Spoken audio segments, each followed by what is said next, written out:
Junta Nacional de Justicia, en la fecha se ha programado la diligencia de vista de la causa sobre el recurso de reconsideración interpuesto por el estudio Morán y Asociados A, representado por su gerente Lucía Prado Boitano, contra la resolución número 112-2018 CNM de fecha 27 de marzo de 2018, emitida por la ex CNM.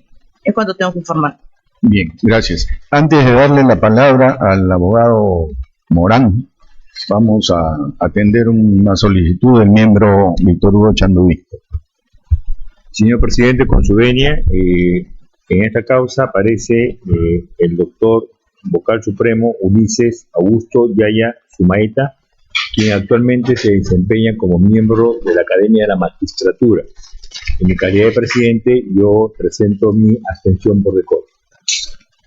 Bien, se va a proceder entonces a la votación de la solicitud de abstención por decoro. Bien.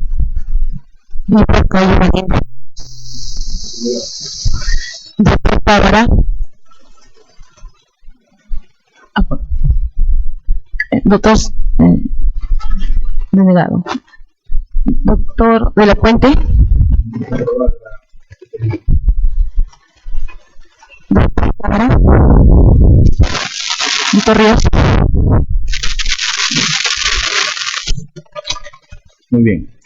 Doctor Morán, puede dar inicio al informe oral por un plazo que no excede los 10 minutos. Adelante.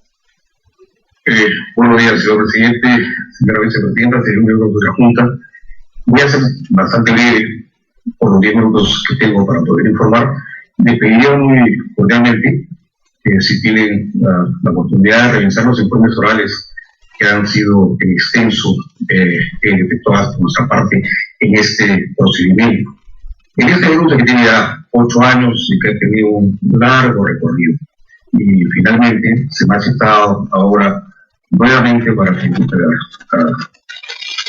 hacer un informe oral en este procedimiento.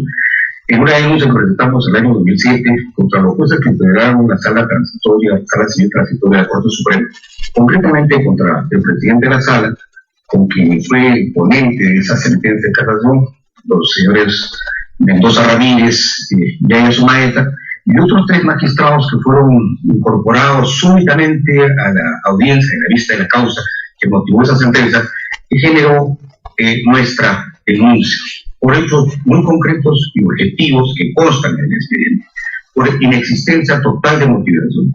Nosotros habíamos pedido a la Sala Suprema en 7 oportunidades por escrito que resuelvan o se pronuncien sobre la inadmisibilidad del recurso de casación, porque fue presentado después del plazo. Están las pruebas que constan que en efecto fue presentado después del plazo. Nunca se resolvieron. Tuvimos una entrevista con sugerencia de la doctora de la sala con el presidente unos días antes de la vista de la causa, y nos manifestamos y por supuesto se hizo sorprendido. Nos habían requerido inclusive que presentemos un garantía judicial por nulidad del auto de declaró procedente al recurso de casación. Y la vista de la causa dejamos expresa constancia que no se habían pronunciado y finalmente nunca lo hicieron. En este caso en concreto y en ese extremo, la justicia no solamente fue ciega, sorda y muda, nunca se pronunció. Ese es en concreto un extremo de la denuncia, inexistencia total de motivación. Además de motivación aparente, porque el ponente de esa sentencia de casación, que en ese momento era juez superior y era provisional juez supremo, parece que confundió las cosas y resolvió el recurso de casación como si fuera la casación. Tan cierto es eso que cuando ustedes revisan las sentencias, es decir, la contrastan con los recursos y los fundamentos que hemos expuesto en nuestra denuncia, se pronuncian sobre hechos que no están comprendidos en el recurso de casación. Uno dice, caramba, ¿de dónde salió? Hay que buscar el recurso de apelación y dice, caramba, acá está. Este es un agravio del recurso de apelación, no de casación.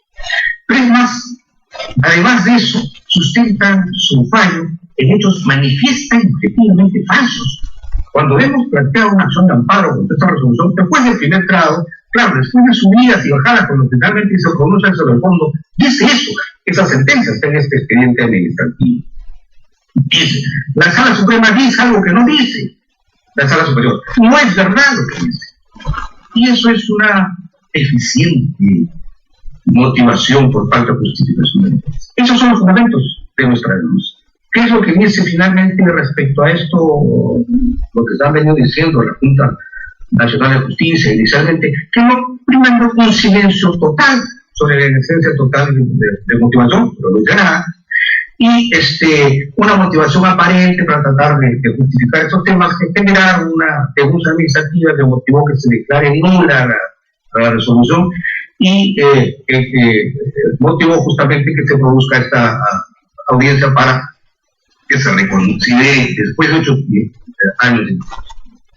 Además, esta denuncia tiene estrecha relación con otra denuncia que también interpusimos ante la Junta Nacional de Justicia contra la Fiscal Suprema Zoraida Ábalos, porque estos hechos, decía que no los escuchaban en el Consejo Nacional de Justicia ni en la Junta Nacional de Justicia, formulamos una denuncia penal contra estos jueces supremos, específicamente contra el ponente, que ahora es juez supremo titular, nombrado por esa Junta precisamente, y contra quien fue presidente de esa sala, el responsable de la conducción de esa sala que dictó esta sentencia de por delito de prevaricato, por incumplimiento de derechos funcionales, en fin. La Fiscal Suprema tuvo 2 años la denuncia nuestra en sus manos sin hacer ningún tipo de análisis, simplemente dijo que no había mérito para iniciar las investigaciones preliminares. Ese pronunciamiento de la Fiscal Suprema motivó que también pusiéramos una denuncia en su contra por inexistencia de motivación, por una serie de defectos que no dice absolutamente nada sobre los delitos de prevaricato que están debidamente constatados y comprobados. Y en esta denuncia, que forma tan estrecha relación con la que es motivo de esta audiencia, al extremo de que 2 de estas resoluciones, en esta denuncia 106 de 2017, forman parte de estas resoluciones que se dictaron en la denuncia 035-2022, tienen también los mismos defectos de motivación, un silencio total. Probablemente, tal vez, porque el origen de todo esto son la contraparte de los procesos judiciales que motivaron esto. Es una situación bastante curiosa, muy extraña. Y recientemente también, en otra denuncia que también tuvimos que poner por estos procesos derivados, porque era nuestra contraparte debido a una posición con un grupo económico, con una vinculación por el país, el Consejo Nacional de la Magistratura, tan menoscabado, difamado, destituido, en un procedimiento disciplinario, llegó a la conclusión de que había una responsabilidad de quien era la jefa de la OPA en ese momento, por una denuncia que pusimos contra unos jueces superiores, que también dictaron resoluciones manifiestamente contrarias al texto específico de la ley, sin motivación alguna. 3 de esos consejeros votaron por la destitución de quien era jefa de la OPA en ese momento. Pero como no había unanimidad, el Consejo dispuso que esa decisión fuera remitida al Poder Judicial para que el Poder Judicial impusiera la sanción que era competencia del Consejo Ejecutivo del Poder Judicial. Como vino después, se dejó sin efecto el Consejo y se nombró una Junta Nacional, esa medida nunca fue remitida al Poder Judicial. La Junta que entró en funciones en ese momento, una cuestión bastante dispuso revisar ese procedimiento, y después de revisarlo exhaustivamente encontró que la actuación del Consejo en ese procedimiento disciplinario en particular estaba adecuado a la ley, no había ninguna irregularidad, y en consecuencia no dispuso que se remitiera esa decisión al Poder Judicial para que el Poder Judicial impusiera la sanción, porque además la modificación legal ahora sí permitía a la Junta no solamente destituir a los jueces supremos, sino también imponer sanciones menores, ¿no? Amonestación, multa, en fin. El hecho es que dicta una resolución en esos términos en el año 2023, a nosotros nunca nos notificaron, siempre pedimos que nos notificaran, el acuerdo del Consejo que tampoco nos había notificado, y después de tanto insistir, finalmente esa Junta, no sé si lo último que firmó, en diciembre, el 30 de diciembre del 2024, dicta una larguísima resolución tratando de justificar que lamentablemente ya prescribió y que simplemente la jefa de la OPA se quedó sin sanción. Y no solo eso, probablemente porque se quedó sin sanción, la ratificaron por unanimidad. así como al fiscal, al vocal superior, provisional, que fue ponente y no sentencia en materia de procedimiento, lo nombraron juez titular. Parece que los méritos en algún momento se trastocaron y ahora hay que tener unos méritos distintos para poder ser habilitado y capacitado para la función. En esta denuncia y las otras, nos hemos visto curiosamente en la necesidad de tener que desistirnos en concreto de la denuncia que formulamos contra jueces supremos provisionales, que en realidad, reitero, fueron llamados en la lista de la causa en ese día por circunstancias muy extrañas que los titulares prefirieron no estar presentes, y que su responsabilidad probablemente se limita al hecho de no haber tenido cuidado de que si en la lista de la causa viene alguien le dice por acaso, de forma cortasa, existen 7 pedidos formales y no han sido resueltos, tal vez hubieran salvado su voto en esos términos, pero no lo hicieron, su responsabilidad es mínima. Y eso lo hicimos además porque curiosamente quien era la ponente o quien era miembro instructor de la Junta se abstuvo de participar en unas denuncias por mi amistad con fulanito de tal, otro miembro también se abstuvo de participar y dejaban sin voz para resolver este procedimiento y la denuncia que interpusimos contra la fiscal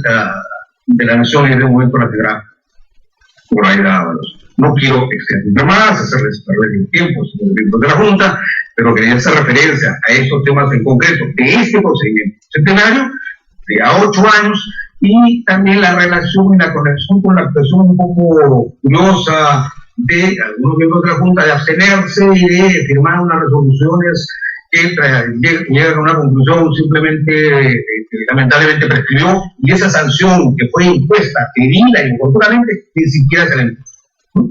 Y a la conexión estrecha con el procedimiento disciplinario que seguimos contra la señora fiscal de la Nación, reitero, Zoraida Ábalos, y en ambos procedimientos han habido sendos informes orales, más de una hora, las pruebas que acreditan los hechos que denunciamos están en el expediente administrativo, están las sentencias del juez, que dice que en efecto aquí pues no dice por supuesto que fue el decato, pero sí declaró fundada la demanda precisamente por eso. Y lo que afirmamos es cierto, que lo que dice la Corte Suprema no es verdad, que respecto a ese tema no se pronunció, ¿no? Y además, respecto a la falta de pronunciamiento de nuestros reiterados pedidos de la necesidad de recursos de asesión, también que hay una resolución de una Sala Suprema, que es cosa juzgada, porque es la segunda dictada por un órgano judicial, conforme establece la ley orgánica del Poder Judicial, que dice precisamente eso: no hay ningún pronunciamiento respecto a estos reiterados pedidos. Y lejos de, curiosamente, la fiscal de la Nación echarle la culpa de ese hecho a la relatora y enviar copias para ver si la procesan penalmente a la relatora porque dice que no dio cuenta de nuestros reiterados pedidos, la culpa no lo tienen los jueces, sino la relatora, como si los jueces no revisaran el expediente y miren ahí todos nuestros reiterados pedidos. O como simplemente llamarla a hacer por lo menos una diligencia preliminar y decir, oiga, ¿usted dio cuenta o no dio cuenta a los jueces de estos reiterados pedidos? O llamarnos a nosotros para decirnos, oiga, yo me entrevisté con el presidente de la sala para explicar ese tema. Al momento de iniciar el informe real en la vista de la causa, dije, de esa constancia han hecho. ¿Cómo que no fueron informados y que la culpa la tiene la propia relatora? ¿Qué sistema de justicia puede haber? ¿Cuál es el mensaje que se da dentro del órgano de justicia a quienes tienen que actuar de determinado modo, porque si no van a ser sancionados, si no, no los van a premiar con una provisionalidad, con una titularidad o un aumento? Y eso es lo que ocurrió.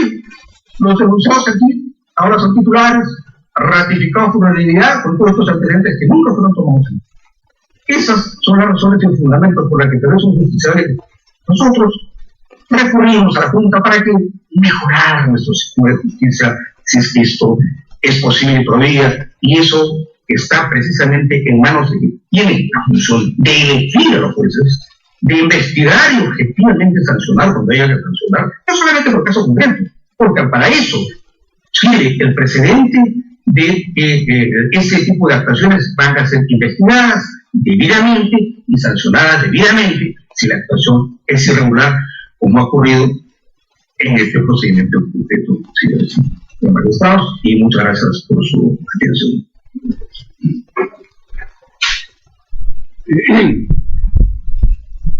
Doctor Morán, buenos días. Hemos escuchado con atención su alegato. Una pregunta, el proceso de amparo que planteó usted contra esta Ejecutoria Suprema, esa sentencia casatoria, ¿cómo terminó o cómo está? Está todavía en el Tribunal Constitucional. Inicialmente fueron rechazadas, como ocurría con su cantidad de resoluciones judiciales contra sentencias casatorias del Corte Suprema. Subió a la Sala Superior revisó el caso y ordenó incluso que se emitiera un pronunciamiento de fondo. Después de mucho tiempo, eso fue de primer grado, emitió un pronunciamiento de fondo y declaró fundada la demanda. Pero curiosamente, cuando subió a la Sala Superior ya no emitió un pronunciamiento de fondo, sino que tuvo un pronunciamiento de forma, contrariamente a lo que había dicho, y dijo que la sentencia de casación no es una resolución judicial firme, y tendríamos que esperar a que termine ese proceso que tiene ahora 20 años para que recién planteemos una acción de amparo. Y eso se en contra de reiterar las sentencias del Tribunal Constitucional que establecen que una resolución judicial es firme para efectos del amparo, cuando ya no hay nada que se pueda hacer dentro del mismo proceso. No es una resolución que concluya el proceso como requisito, por ejemplo, cuando se plantea una casación. Y eso ha subido al Tribunal Constitucional y está en el Tribunal Constitucional. Bien. El Tribunal Constitucional, curiosamente, también después de tener mucho tiempo el caso, ha sacado un auto en que dice que es improcedente, porque por la misma razón. O sea, no hay un pronunciamiento de fondo y lo que dice es que no hay todavía una resolución, que la resolución de casatoria, la sentencia de casación, no es una resolución judicial firme, caramba. Es una cosa, no sé, y estaba yo por preguntar y estoy esperando un pronunciamiento porque les he pedido un pronunciamiento sobre eso, que se han cambiado de criterio. Si ahora la resolución judicial firme tiene que ser una resolución que termine o agote. Bien, señor abogado. Bien. Ok, eso está en el tribunal. Bien, la causa queda al voto.